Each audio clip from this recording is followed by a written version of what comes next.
Welcome back to the Nortex Mining YouTube channel. Today we are going to be taking a look behind the curtain.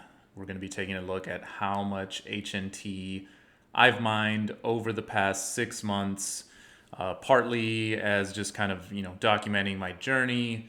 And I want to be able to look back at this in another 6 months or another year, 2 years down the road and just kind of see where I was at. But also want to share my experience with you guys to see how not as plug and play or not as easy as it might seem on other YouTube channels. Obviously when you're watching videos and it looks great, and then thousands of dollars are coming in or whatever, it's very easy to want to go in 100% and maybe overextend yourself a little bit. And so yeah, just want to walk you guys through my journey and what I've kind of had going on over the past 6 months. So let's just go ahead and jump right in.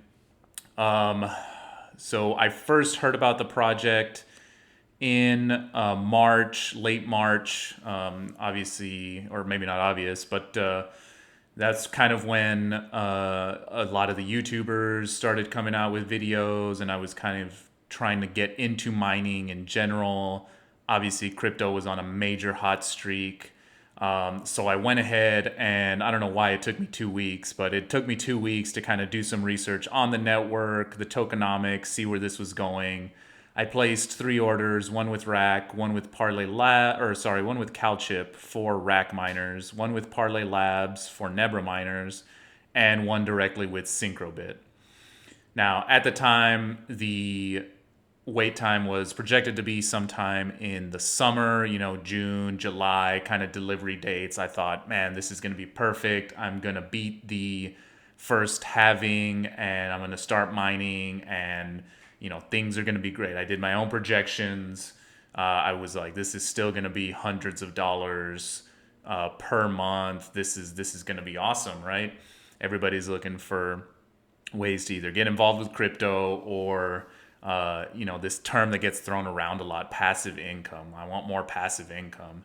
I don't really like that term. I don't think it's as straightforward as it sounds. It sounds great, but a lot of the times those other streams of income take maintenance or they take work. So nothing's really ever 100% passive, not even Helium. This is going to take work. This is going to take time.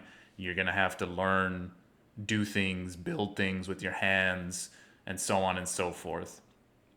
So after those 3 orders, I kind of waited for another few weeks, again, just trying to stay involved with the community, trying to read up on whatever I could. So between those 3 orders, I risked about $2,400. And I believe on these three, I put all these three on credit cards because I wasn't sure, hey, maybe if I need to get my money back somehow, I want to be able to get refunded easily. I wasn't really willing to spend my own cash or my own crypto, so I put those on credit cards. Great. Couple weeks go by, and Bobcat says they're moving their shipping estimates from 8 to 12 weeks to 12 to 20 weeks at the time. And I wasn't really super thrilled about putting cash or converting cash into crypto and sending it to Bobcat. At the time, they had just started delivering a few units, but I mean, again, everybody thought Rack and Nebra were going to be able to deliver that summer, and I went ahead and decided to try and hedge, and so I bought some Bobcats May 1st, right before they switched to the 12 to 20 week time frame. That did not end up holding up. I finally got those delivered in August, where the tide kind of did turn for me, and I was able to actually get some miners, was when SenseCap, the M1s dropped, and Seed Studio released those. So I was able to place some orders, and what I basically did was I was placing orders to replace these guys that never got delivered, right? I mean, it was August. So June kind of came and went. July, everything was just getting pushed back. They said, okay, August, maybe September. Things were getting pushed back to October, December, and I was fed up. I canceled, refunded these orders, and went ahead and just bought a bunch of sense caps. And again, I kind of put those on credit cards. So thinking, hey, I'll be able to get these placed, get these up and going. But really, I didn't expect to get this many all at once. I still hadn't even talked to a number of people that I was interested in getting them to host. So things were kind of slow around this August time frame. Heltech also did a drop at the beginning of October. I thought, what the heck? These are 450, about $500 maybe at the time, plus shipping and import taxes kind of drove the cost up a little bit. Then Rack started doing drops. So I've been involved in trying to see who's coming to market. Ever since things worked out really well with the sense caps, that was basically my strategy. Okay, who's coming to market? If you can get lucky and get a rack or something on a drop, why not try? People were starting to come to me and say, "Hey, we also want to get into mining, but like we don't really have all day to be on, the emails or discords or whatever it was." And I was like, okay, I can help you get some miners that way. So basically, all in all, once I bought upgrades, and last one I didn't discuss yet here is this Freedom Fi. So this one was another little bit of a sticker shock, right? They initially said the gateway was going to be around $500, and then when they finally opened up the wait list and started accepting these orders, turns out the gateway was $1,000. And then with the option to purchase that 5G small cell later on.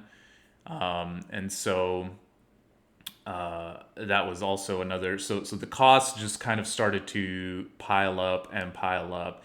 So at this point, not counting everything I got refunded, at this point I had risked about $15,000 worth of capital, mostly on credit cards. The Bobcat I did pull from savings to convert that to crypto to purchase. And as August and September and October, the mining started coming in, I was just not making enough in mining to justify having all this money on credit cards. And like I said, some people started approaching me, saying, "Hey, we can buy some of these hotspots." And I don't really like having hotspots just sitting. It seems like a waste of resources, a waste of money, a waste of potential for the network too. So I started selling some hotspots to be able to get some of these other ones deployed out in the field, again, to other people in the community. And so that's basically what happened with these other hotspots here. So the 5 cents caps that I sold came out to about $5,700. I mean, I wasn't going to scalper prices at the time. I was just kind of trying to make it worth my time and pay some of this back, get my money back, and pay a little bit of my the credit card back, so that way I could get all this stuff off my credit cards. I don't recommend putting any crypto related hardware or anything on credit cards. This was like a very stressful time, and now looking back, that was definitely something that was a mistake that I probably should have addressed at the time. I was so excited about the project and so excited about getting started mining that I did do that, which everybody will tell you, don't put these things on credit cards, and I went ahead and did it anyways.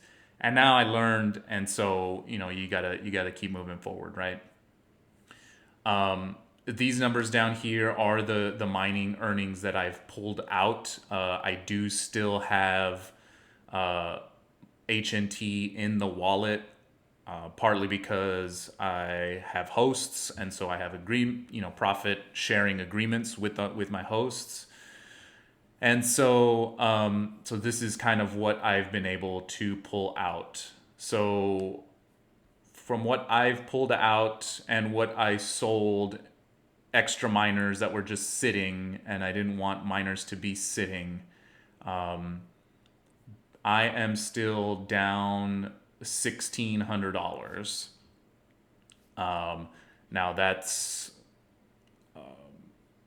kind of offset by these other things that I haven't included, but as far as breaking even on all the hardware that I bought and received, including upgrades, I still kind of consider myself down uh, about $1,600 as of the end of January. Now, this recording is happening kind of mid-Feb, so that's changed somewhat since then, but I just wanted to take a 6-month holistic look. What I'm not including, but what is still kind of true, is the hardware that I have, right? I mean, these 4 Bobcats, if I posted these, I could easily sell these for 600. Same thing for the Sense Caps. Heltech, I might be able to get 400. The 2 Freedom Pis, I could probably still get 1,000 each for those. The small cell, I could probably get at least 1,200. So I think all the equipment is still probably worth around $7,800. Again, not really pointing that towards my break even. And then again, the 88 HNT that's still in the wallet as of the end of January at 25.62, which is the price of helium on February 2nd. So I still have an estimated 2,200 or so in the wallet.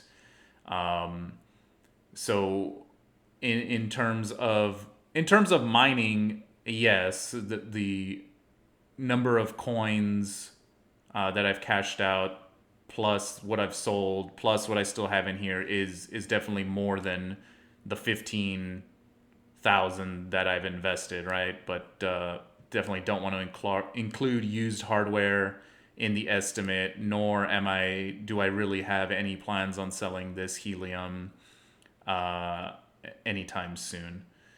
So let's go to the month by month breakdown. So when I first received the Sense Caps in August, I just set one up at home. September's kind of when I started talking to other people and started doing the other deployments. And then I ran into some scheduling issues. I had some more hardware come in here in October, and I wasn't able to get these other ones set up properly. So really, September was obviously that is not right, is it? 41. That yeah, that is right. 4164. Geez, that looked weird. Okay. Yeah, so September was able to mine around 41 coins. October was a little bit higher, 45. Um, and then things just started getting crazy with the network, and things started to go down. Even as I'm putting more hotspots on the network, right? I mean, you see here the Bobcat, the Freedom Fi, and the Heltech. I didn't get these set up until November. And so, again, another learning point is definitely don't buy more hardware than you can quickly and readily set up. Has been another learning for me. But after that, I mean, I've been able to consistently mine in the 40s on the hardware. The Sense Caps have been good. Now that I have it on a month by month, they have been good performers, but they've sort of been fluctuating. I've done some tinkering and I've done some changes, but by and large, I've kind of kept things the same on Sense Cap 1 and 3. 3 has just been getting, or sorry, and 2. 2 has just been getting really saturated on the south side of Austin, and so that's kind of led to a pretty big decrease. I mean, other things like network issues and not being able to report witnesses, I think, have kind of cut into those earnings. These two bobcats here have done okay. And when I initially bought the bobcats, I thought, like I said, great. I'll get them in the summer. It's going to be great. It's turned into a nightmare.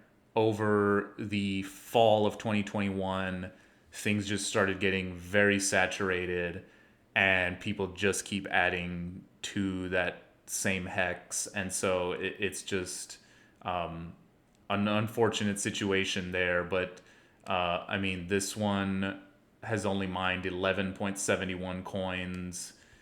This one has only mined 16.69 coins. So definitely still not thrilled with the performance of these two bobcats, but it's very location dependent. So what ends up happening is over the entire fleet, yeah, you might have one or two locations that are great, but as you keep trying to scale to 5 to 10 and beyond, if you don't have really great locations for all of them, and even if you do, they might not be great locations in a few months. You never know who else is going to put more hotspots there in a heavily populated city, right? I mean, people could start finding out, or people could start, telling their friends and family about it, and then before you know it, you're in a very saturated city. The other thing I do want to point out here is I don't have anything that's below the second story, really. Everything else is third floor or higher.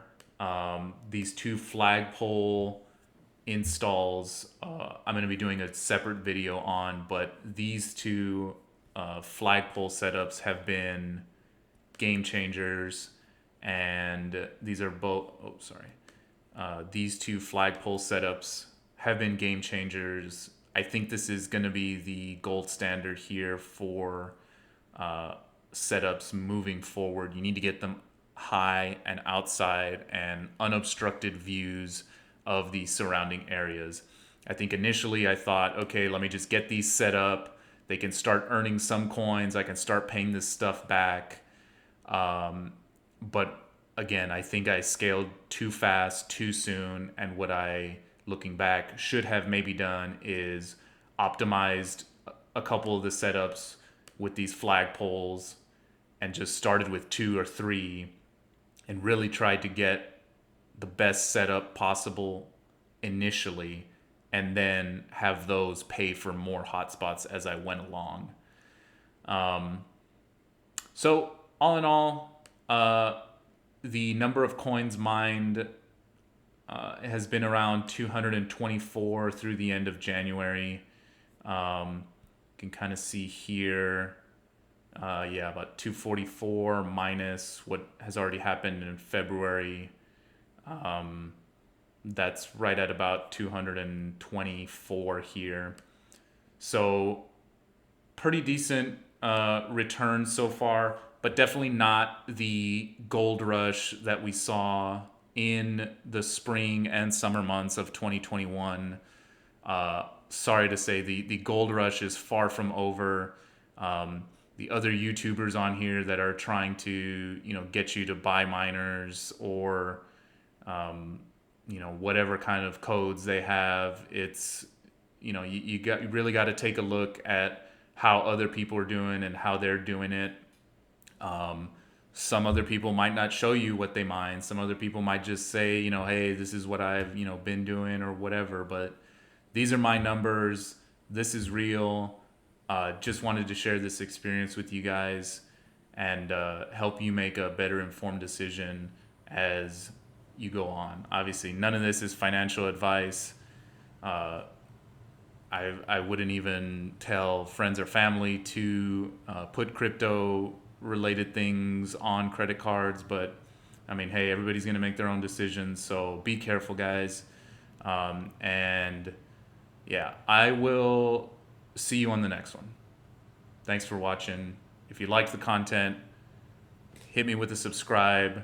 If you think you could have done better, or if you think there was other mistakes that I made that I didn't talk about, let me know in the comment box below.